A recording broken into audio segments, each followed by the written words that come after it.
pediram não autorizaram a empregada doméstica faltar, e algumas pessoas revoltadas por terem adquirido o vírus, culpando a empregada doméstica. Então, há um liberalismo meio estranho nesse sentido, né? De você exigir que o outro trabalhe, a empregada doméstica está na sua casa, e você ainda culpa, você obrigou a ela estar.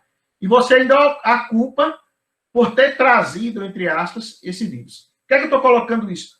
Meu olhar, Cleiton, é tentar entender do brasileiro, e eu gosto muito da contribuição de vocês, o que é que justifica esse comportamento diferenciado na estrutura individual, se não for a escravidão, sabe? Será que não é esse prazer de subjugar? Será que dentro dessa lógica que você falou de valores liberais, como valor maior não está o valor de você sabe quem é que está falando? Isto é, parece que o que eu quero segurar mais, o que eu quero manter mais, é a ideia de que deve haver uma hierarquia. E eu até aceito ser contaminado por alguém que está em hierarquia superior, desde que outros que estejam em hierarquia inferior também se submetam. Eu quero esse tipo de sociedade. O que é que eu estou querendo colocar em relação a isso? E aí eu quero trazer minha experiência nesse ponto. Minha briga histórica na minha área é quanto a essa questão da fragmentação do conhecimento. E eu entendi que em literatura você ensina o valor que você quiser, né? Você tanto pode trazer uma literatura e trazer uma formação extremamente apática ou religiosa, ou de qualquer tipo, como pode também trazer uma literatura engajada. Isto é, a produção literária permite vários caminhos. A linguística tem um histórico estrutural, sendo atravessado pela análise do discurso. Mas meu objetivo tem sido há um tempo, e eu gostaria de juntar, de integrar não só literatura, língua portuguesa, na produção textual, como outras áreas. E você sabe bem disso, você já ajudou muito, João Paulo já ajudou muito, Cílio já ajudou muito nessa perspectiva. E o que eu achei interessante, não foi isso, João Paulo? E participaram ativamente, João Paulo de forma escrita, inclusive. O que é que eu acho interessante nesse sentido? Eu pedi, viu, Cílio, você não sabe disso, não? Aqui tem vários estudantes que participaram disso, que eles escrevessem qual era o conceito de cidadania. E eu fiz isso em várias turmas. A turma pioneira foi a do IFPB no momento. Terceiro ano, vários estão aqui, cadê que está aqui? Bruno, eu vi que estava aqui, Eva. Curiosamente, qual era o discurso dominante? Olha o que era interessante. O que é ser cidadão para você? Aí tinha lá. Era cumprir deveres. Ou, às vezes, tinha cumprir direitos e deveres. E quais eram as palavras que mais apareciam? Cumprir e obedecer. Olha aí o que é que aparece. Majoritariamente, o discurso era o discurso da obediência. Então, ser um bom cidadão é ser um cidadão de bem. Eu pedi para que as pessoas espalhassem, tentassem escutar em outros setores da sociedade. Na igreja, nos seus grupos sociais, pessoas dos setores da sociedade para escutar o que é que significava ser cidadão para eles. O que é que acontecia? Ser cidadão é ser obediente com as regras e cumprir os deveres. E o interessante, acrescentava um elemento, é ser um homem de bem e ter Deus no coração. O que preocupava é que parece que a partir do momento que você tem esses elementos, esse cidadão pode qualquer coisa. Entendeu? Então, quem é o cidadão? É aquele que reproduz o discurso, como se colocou europeu, é aquele que reproduz um discurso de uma classe, e a partir daí ele pode tudo. E aí eu não consigo deixar de unir com Gessé Souza. O que é que acontece? Nessa perspectiva de amarrar, parece que eu pertencendo a esse grupo, né, eu sendo engenheiro civil, eu posso qualquer coisa, e você tem que aguentar. Então, eu estou aí tendencioso a pensar, Cleiton, eu queria que depois pensasse nisso, que parece que esse liberalismo nosso é um liberalismo assim, olha, o que for de liberal, que me coloque no hierarquia superior, eu quero.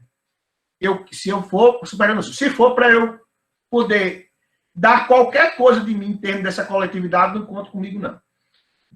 Então, nessa organização aí, e isso tem me incomodado no sentido de buscar mais, é a ideia de que o sadismo parece ser essa grande característica do cidadão brasileiro. E, curiosamente, como é que aparece no texto?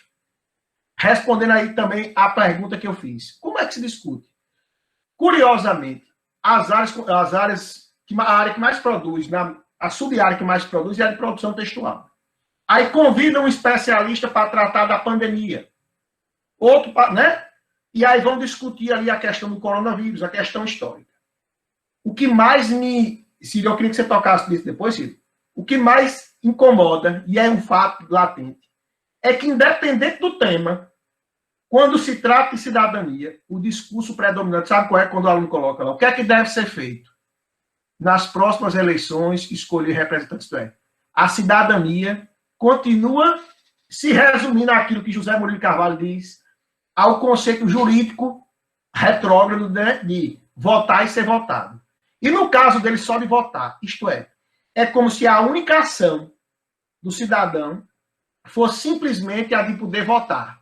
E a partir disso aí ele já cumpriu. Então é nessa perspectiva que eu vejo minha área, né? É uma área ainda apática, se envolvendo um pouco nessa ressignificação. E aí eu passo a bola para meu amigo Ciro agora, né? Para a terceira rodada.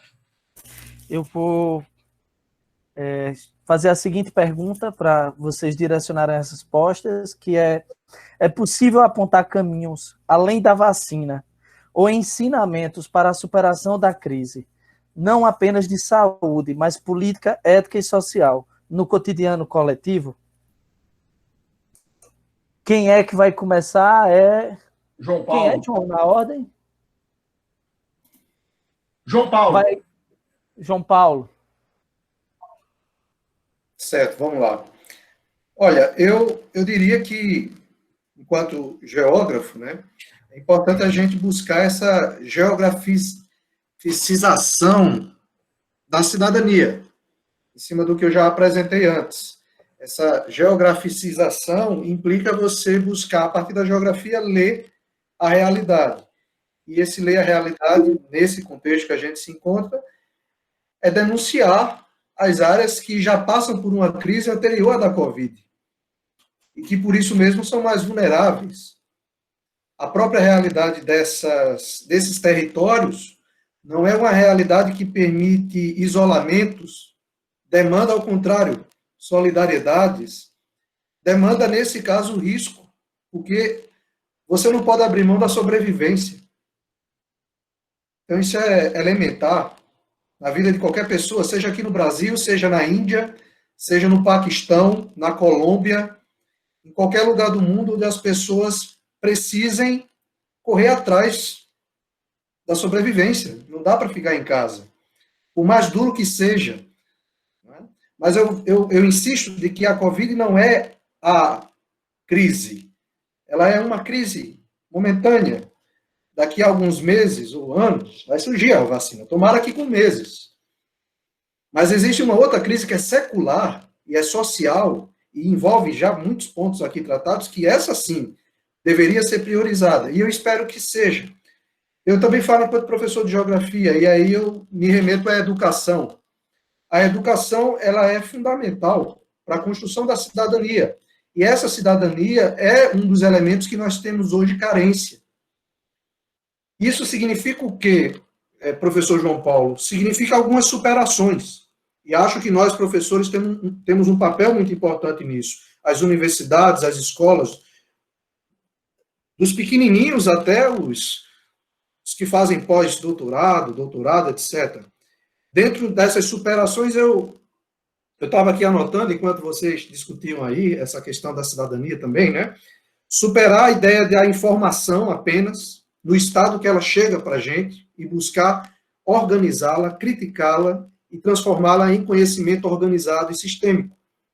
Eu cito também a ideia de superar a cidadania do individualismo, que não é cidadania. É outra coisa que interessa ao mercado. A cidadania, ela demanda pensamento coletivo. E, nesse sentido, ela não é desejosa ao mercado, que lucra mais quando os indivíduos se assumem como seres consumidores. Só que cidadania não é sinônimo de consumidor.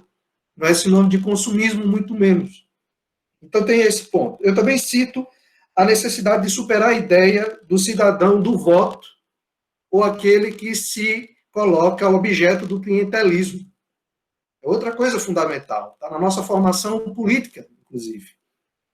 Eu cito também um outro ponto, que é avançar na ideia de buscar ampliar direitos. A gente precisa hoje, inclusive hoje aqui no Brasil, buscar defendê-los. Defendê-los. E também levá-los aos territórios onde esses direitos não existem. E são nesses territórios onde a gente encontra as grandes vulnerabilidades, né, da população. Por outro lado, é onde a gente mais encontra esse contato humano acontecendo, por necessidade e por solidariedade. E aí, gente, eu acredito que isso se soma a uma conjectura maior e é mais difícil pensar isso aqui nesse momento, mas que seria de repensar o modelo de sociedade.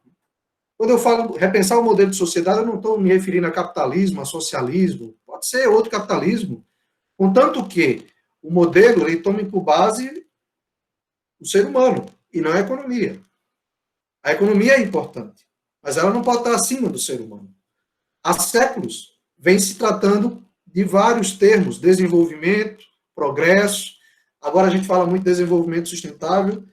Se em todos esses nomes o conteúdo for o mesmo, a gente vai ver a tragédia se repetir como faça. Como já disseram aí em outro momento estudiosos, críticos dessa sociedade há séculos atrás. Não é novidade isso. E aí eu penso que a gente precisa também, nesse sentido, defender a democracia. A cidadania é par dialético da democracia. Uma não existe sem a outra. E nesse sentido aí, eu acredito assim, que a geografia possa contribuir com seus métodos, com sua teoria, que não são por si só expressão da verdade, mas são meios para se compreender essa realidade e ser sujeito nela, e não assujeitado. Que agora é Cleiton. Oi. Estava pensando aqui justamente sobre essa ideia de o que é que precisa ser superado, o que é que precisa ser pensado. A gente está vendo que está em curso essa ideia de pensar o papel do Estado, né? O que é que o Estado precisa fazer no final das contas, porque nas democracias liberais, que a gente vê que no Brasil aqui a gente vê que há um ufanismo aos americanos, né? Tem muita gente aí indo para protesto com bandeira americana, e se diz patriota brasileiro, não entendo esse negócio, mas enfim. Fica claro que esse Estado ele só se sustenta com corpos sadios, né? Então, a crise da pandemia, a crise de uma doença, deixou isso bem evidente que é preciso pensar esse papel da saúde pública. Mesmo por exemplo, os Estados Unidos agora, a eleição presidencial, há uma briga imensa por causa disso, né? O Trump não quer abrir mão, o adversário já está pensando em como é que faz talvez um novo Obamacare, né? Um novo plano de saúde, porque um cidadão que pretende produzir bem para que o Estado se enriqueça junto, ele precisa estar sadio de algum jeito, né? E se a gente for pensar, para mim, essa ideia do que é que precisa ser superado, aí eu diria que ideologicamente a gente precisa superar o liberal conservadorismo, né? Que para mim é uma contradição gigante. Eu nunca vi um negócio desse funcionar, né? Liberal conservador para mim é como se fosse um ornitorrinco. Ele não sabe direito se é um mamífero, se é um pato, se ele bota ovo, mas ele não sabe o que é. Porque o liberal conservador, ele só é liberal quando convém, que é justamente esse cidadão que Jesus está levantando, cidadão de bem, hoje se julga liberal conservador. Mesmo que ele não saiba o que é ser liberal. Aí ele se julga conservador. Né? Ele diz, não, eu sou conservador. Mas o que é ser conservador? Conservar o quê? Aí fala que a esquerda está destruindo a família tradicional,